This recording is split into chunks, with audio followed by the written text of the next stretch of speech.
că lui, iubitul lui, că-i manelist, că-i fotbalist, mă întreține și o doamnă el face din mine.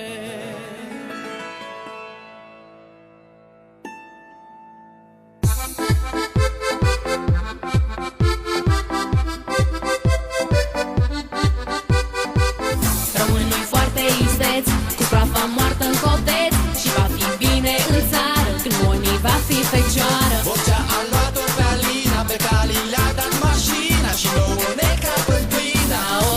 Oi, oi, oi, oi, oi, oi, oi, cu ochii în tabloide și creierele vide. Oi, oi, oi, oi, oi, oi, oi, ce balamuc de țară, hai să fugim afară. Oi, oi, oi, viața e dură, ce conjunctură, țara-i covaca pe arătură.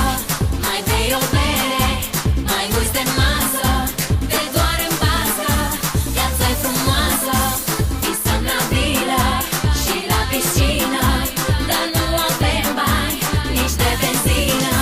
Nu știm ce vine, stăm ca berbecii, poate ajungem și noi ca grecii. Economia nu crește și leafa nu se mărește, încerci ca un dobitoc, nu să rămâi tot pe loc. Guvernul nu se trezește, parcă e țara lui pește, așa că Doamne ferește.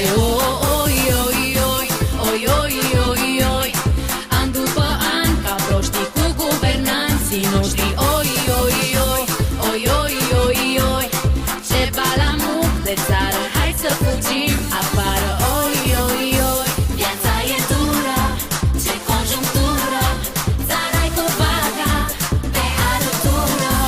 Mai bei o bere, mai uiți de masă, te doare în bască, viața-i frumoasă. Trăim delirul și nebunia cu crocalarii din România. Viața e dură, ne-o tragem gură, n-avem ce face, vrem decât pace. Hai că e la fix.